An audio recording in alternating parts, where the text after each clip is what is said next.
Hai guys, welcome back to my YouTube channel. Nama aku Rizky Tiani. Hari ini aku mau ngejelasin tentang bagaimana kita sebagai orang awam itu melakukan import. Buat kalian semua yang nggak tahu gimana caranya import, apa aja sih yang dibutuhin untuk import, kalian nonton video aku ya. Yang pertama, kalau kita mau import, kita butuh apa sih? Ini yang aku jelasin itu importnya legal ya guys, jadi resmi dan tidak kayak selundupan gitu.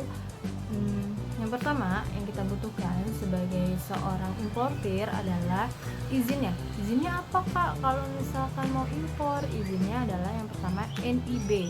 NIB adalah nomor induk berusaha. Jadi untuk perusahaan kita harus mempunyai NIB dulu untuk melakukan importasi. Dan NIB-nya bukan sembarangan, kita harus cek juga apakah NIB kita itu masih berlaku atau tidak. Kadang kan kalau kita sudah 6 bulan tidak melakukan impor sejak terbitnya NIB itu kita itu bisa diblokir. Makanya kita harus mencek dulu nih apakah NIB itu berlaku atau tidak. Yang kedua, kita harus punya NPWP. Soalnya nanti untuk pajak yang dibayarkan itu sesuai dengan NPWP yang tercantum oleh si importer ini gitu. Nah, kalau kalian udah punya izin tersebut, yang selanjutnya adalah kalian tentukan siapa supplier yang akan kalian tuju. Misalkan kalian mau beli aksesoris dari luar, aksesorisnya bertujuan untuk kita jual kembali. Nah, yang kalian butuhkan adalah kontak si supplier. Gimana kak kontak si supplier? Tentunya kalau kita mau beli barang keluar, kita pasti kan udah tahu siapa sih penjual yang mau kita tuju. Nah, nantinya si supplier ini akan mengumpulkan barang yang ingin kita beli untuk selanjutnya dilakukan ekspor di negara mereka, contohnya di Cina. Terus kalau misalnya kita udah punya kontak si supplier, apa selanjutnya yang harus kita lakukan? Nah, yang harus kita lakukan adalah kita menunjuk sebuah perusahaan forwarding yaitu PPJK untuk melakukan ekspor di sana, contoh di negara Cina, untuk diekspor masuk ke dalam Indonesia. Nah, gimana kak cara kontaknya? Banyak kok sekarang perusahaan-perusahaan forwarding yang bisa kalian temui di Google atau di pokoknya dimanapun kalian bisa cari itu perusahaan forwarding. Salah satunya perusahaan aku bergerak di jasa forwarding yaitu PT Hopelmar International guys. Kalian bisa cari aja websitenya www.hopelmarlogistik.com. Di situ kalian bisa kontak PT Hopelmar dan bertanya selanjutnya tentang ekspor dan impor. Terus kalau kita udah kontak forwarding gimana kak? Nah, kalau kita nanti sudah kontak forwarding yang akan melakukan semua kegiatan ekspor sampai dengan barang itu masuk ke dalam Indonesia. Forwarding mempunyai agen di Cina untuk mengambil barang dari si supplier yang kita ingin beli, mengambil barang sampai mereka melakukan deklarasi untuk ekspor mereka. Biasanya agen melakukan ini sekitar 3 hari dari barang siap. Jadi saat barang kita sudah siap, kita kontak dengan forwarding kita di Jakarta untuk bilang bahwa barang sudah ready. Nantinya si forwarding melakukan hubungan dengan agen di Cina untuk mengambil barang, melakukan deklarasi ekspor sampai dengan tergantung apakah kita memilih untuk mengirimkannya by pesawat atau by kapal. Nantinya kita akan diberitahu mana port of loadingnya serta kapan si kapal ini atau si pesawat ini bisa jalan. Terus nanti kalau misalkan barang kita sudah di tangan si agent di sana, apakah yang kita butuhin? Yang kita butuhin sebagai seorang importir adalah pertama membuat invoice. Invoice ini adalah dimana barang-barang yang kita beli itu tertera beserta harga-harga yang dikeluarkan oleh si supplier tadi. Lalu apa lagi kak? Ada packing list. Packing list itu apa sih kak? Semua total barang beserta jenis packingannya di dalam satu packing itu ada berapa piece. Pokoknya di dalam invoice packing list harus jelas tertera barang yang kalian import. Kalau enggak, nanti pada saat dia masuk ke dalam Indonesia dan tidak sesuai saat dilakukan pemeriksaan, akan muncul notul, guys. Notul itu nanti dampaknya apa, Kak? Bukan cuma bayar lagi kekurangan pajaknya, tapi juga ada denda-denda yang akan merugikan kalian kalau misalnya kalian nggak sesuai melakukan deklarasi dokumennya. Terus ada apa lagi, Kak? Ada namanya bill of lading. Bill of lading itu contohnya seperti kalau kita kirim by JNE, kita punya resi. Nah, bill of lading ini adalah resi dari pengiriman tersebut, guys. Jadi kayak kamu kirimnya by apa? Misalkan by laut. Nanti pada saat pengiriman by laut ini munculnya bill of lading. Aku pengirimannya lewat pesawat, Kak. Ada muncul namanya airway bill. Sama sih sebenarnya sama BL, cuma beda namanya aja, guys. Karena bisa lewat air atau by sea seperti itu. Nah, kalau kita dokumennya udah lengkap, kita udah punya legalitas, kita udah punya invoice, kita udah punya packing list, kita udah ada bill of lading. Selanjutnya apa, Kak? Selanjutnya adalah menunggu kapal datang masuk ke dalam Indonesia.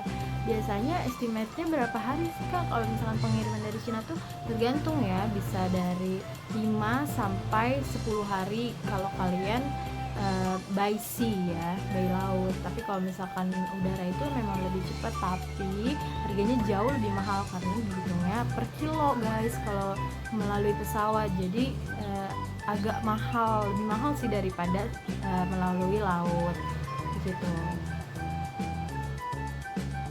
Terus kalau misalkan kapalnya udah sampai, Kak, apa yang kita lakuin? Kalau misalkan kapalnya sudah sampai, kita sebagai seorang importir hanya butuh menyiapkan surat-surat kuasa untuk ditujukan kepada perusahaan forwarder ini, guys. Tugasnya, surat kuasanya itu berisi tentang bagaimana seorang importir itu memberikan kuasa untuk melakukan kegiatan pabean kepada si forwarder.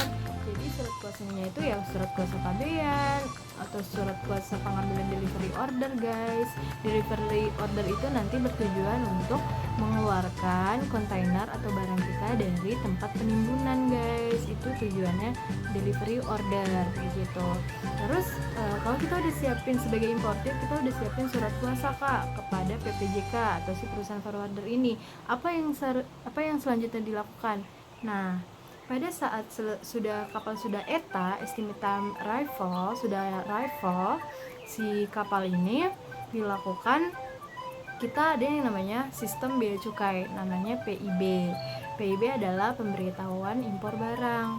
Tujuannya untuk melakukan pemberitahuan kepada bea cukai untuk bahwa kita sebagai seorang importir melakukan importasi ke dalam Indonesia, seperti itu. Nah, modul PIB ini yang sangat fatal kalau misalkan nantinya forwarder kalian itu melakukan kesalahan. Kenapa? Untuk melakukan pembetulannya lagi dengan dokumen-dokumen yang ada itu dilakukannya membutuhkan waktu yang lumayan cukup lama loh. Misalkan kalian forwardingnya salah memasukkan, ini hanya hal kecil sebenarnya, kayak salah masukin nomor invoice, itu akan berakibat cukup fatal untuk kalian karena kalian harus melakukan pembetulan dulu di bea cukai. Pembetulan ini tentunya akan menimbulkan biaya storage kalian itu lebih lama kan, penyimpanan kalian itu lebih lama, jadi lebih mahal biayanya, seperti itu. Makanya sangat dibutuhkan data yang sangat valid, betul, dan aktual sesuai dengan barang yang dikirim ke Indonesia, seperti itu. Nah, nanti, Kak, kalau misalkan kita udah isi PIB, kita apalagi yang harus dilakukan? Yang dilakukan adalah namanya transfer PIB. Transfer PIB itu melakukan transfer si modul ini, pemberitahuan impor barang ini kepada bea cukai, yang nantinya akan muncul billing. Billing apa, Kak? Billing ini adalah billing pajak yang harus kalian bayar untuk barang-barang kalian yang masuk ke dalam Indonesia. Ada pajak bea masuk, ada pajak PPN, PPH, ada PPNBM kalau misalkan barang kalian adalah barang mewah, seperti itu. Nah, nanti nantinya saat PIB sudah dijalankan, muncullah billing yang tertera pajak-pajak tersebut guys. Kak, berapa sih kisaran pajak yang harus kita keluarkan? Itu tergantung dari HS code tiap barang yang kalian impor. HS code itu apa sih? HS code itu seperti sejenis kayak gini loh. Setiap barang itu kayak gini ada HS code-nya masing-masing. Kayak misalkan HS code itu terdiri dari 8 digit angka. Nah, 8 digit angka ini mempunyai masing-masing pajaknya guys. Contoh kayak misalkan aksesoris HS code-nya itu 88041300. Dia punya biaya masuknya 5%. Dia punya PPN-nya itu 10%, PPh-nya 2,5%. Nah, dari itu dihitung dari barang-barang yang kalian impor, sudah berapa pajaknya. Kak, berarti pajaknya mahal dong. Kalian sebagai pengusaha difasilitasi oleh pemerintah untuk mendapatkan fasilitas. Fasilitas apa kak? Fasilitasnya adalah Form E untuk di daerah Cina atau COO, Certificate of Origin. Nah, nantinya Form E ini akan mengurangi biaya masuk kalian. Jadi agak ringan untuk kalian bayarkan si biaya masuknya ini. Bisa terjadi pengurangan atau penghapusan sama sekali, jadi kalian tidak dikenakan biaya masuk guys, seperti itu. Nah kak, nanti kalau udah muncul billing kita apain kak? Saat kita udah muncul billing, kita bayar guys, itu namanya pajak. Setelah kita bayar pajak, nantinya bea cukai akan merespon PIB kita, apakah jalur merah, jalur kuning, atau hijau, langsung SPPB. Itu maksudnya gimana kak? Kok ada jalur merah, jalur kuning, atau langsung SPPB? Aku bingung. Nah, jalur merah adalah jalur di mana barang kita dilakukan pemeriksaan fisik, dilakukan pemeriksaan dokumen, semua kebetulannya, semua kevalitannya itu dicek apakah benar. Kalau misalkan kita SPJK, jalur kuning, kita hanya dilakukan pemeriksaan dokumen aja guys, jadi secara fisik tidak diperiksa oleh bea cukai. Nah, kalau misalkan SPPB langsung hijau, tidak dilakukan pengecekan sama sekali, hanya dilakukan pengecekan di modul PIB-nya saja. Jadi misalkan kita setelah bayar billing sudah muncul SPPB. SPPB apa sih kak? Surat persetujuan pengeluaran barang. Jadi barang kalian saat sudah muncul SPPB bisa keluar dari tempat penimbunan guys, seperti itu. Terus kak, kalau misalkan SPJM gimana? Berapa lama waktunya? Biasanya kalau misalkan kalian sudah masuk SPJM, kalian akan mengumpulkan dokumen-dokumen guys, seperti invoice, packing list, bill of lading tadi, terus bukti bayar pajak kalian, bukti bayar si pajak billing tadi. Terus kalian juga mensubmit kalau misalkan kalian punya fasilitasnya disubmit, seperti itu. Terus nanti kalau sudah disubmit semua, kita menunggu respon untuk pemeriksaan fisik guys. Pada saat nanti kalian sudah mendapat giliran untuk diperiksa, barang kalian akan seluruhnya diperiksa, berapapun piece-nya. Misalkan contoh, kalian impornya ini satu kontainer 20 feet. Nah, dalam satu kontainer 20 feet itu dibongkar semuanya, diperiksa, dihitung apakah barangnya, jumlahnya, dan jenisnya, serta semua dalam itu sesuai atau tidak dengan dokumen yang kalian declare guys, kayak di invoice, packing list, serta form E. Ini akan berakibat sangat fatal kalau misalkan kalian miss satu barang aja di dalam barang itu tidak tertera di dalam invoice atau packing list, itu akan membuat laporan hasil periksa kalian tidak sesuai guys, dan itu sangat fatal akibatnya kalau misalkan kalian menggunakan form E juga, karena nanti form E kalian akan gugur guys karena tidak sesuai dengan fisik barang dan dokumennya. Terus kalau sesuai gimana kak? Kalau sesuai, si pemeriksa tadi melakukan penulisan LHP. LHP adalah laporan hasil periksa. LHP naik ke PFPD, PFPD mengulang lagi pengecekan antara dokumen dan fisik. Lalu pada saat barang sesuai, pemeriksa melakukan penaikan LHP menuju ke PFPD untuk dilakukan pengecekan ulang terhadap dokumen-dokumennya. Jadi sangat fatal jika kalian melakukan kesalahan dalam dokumen, apalagi barangnya kelebihan, apalagi kalian dengan sengaja menyelundupkan, menyisipkan barang yang sama sekali kalian gak masuk ke dalam invoice packing list guys, sangat berbahaya, jangan dilakukan ya. Nah, selanjutnya kalau misalkan nanti LHP sudah naik, akan muncul respon selanjutnya. Respon selanjutnya apa aja kak? Bisa nanti muncul DNP, deklarasi nilai pabean, yaitu deklarasi nilai pabean atau nilai barang yang kalian impor guys. Biasanya diminta apa aja kak? Bisa diminta PO. PO adalah purchase order yang kalian lakukan ke supplier. Lalu bukti bayar PO yaitu bukti bayar kalian pembelian kepada si supplier. Lalu sales kontrak apabila kalian memiliki sales kontrak dari supplier. Terus ada juga namanya LC kalau melakukan kalau kalian punya letter of credit dari bank seperti itu. Dan dokumen-dokumen lainnya juga kembali diminta seperti invoice, packing list, BL dan asuransi. Seperti itu. Nanti kalau misalkan DNP kalian sudah submit, di sini yang kalian agak sedikit deg-degan sebagai importir. Kadang sehabis DNP itu muncul yang namanya notul guys.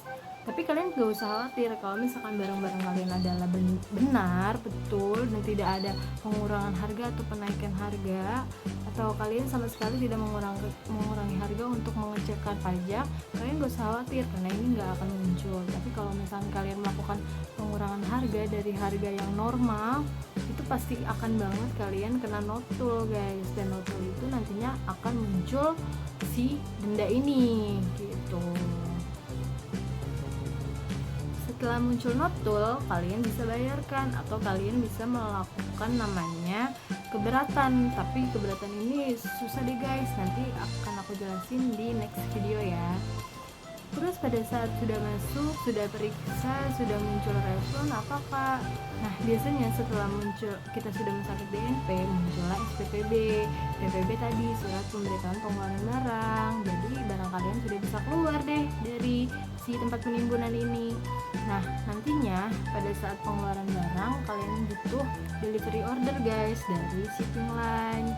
Nah itu apa sih? Pelayaran yang mengeluarkan delivery order untuk mengeluarkan kontainer kalian dari tempat penimbunan. Lalu setelah barang keluar, si forwarder nanti akan mengantarkan barang kalian langsung ke gudang kalian guys. Tapi tergantung, kalau misalnya kalian memilih untuk pick up sendiri barang kalian, it's okay, kalian bisa request ke forwardernya sendiri dan akan mengurangi biaya tracking kan.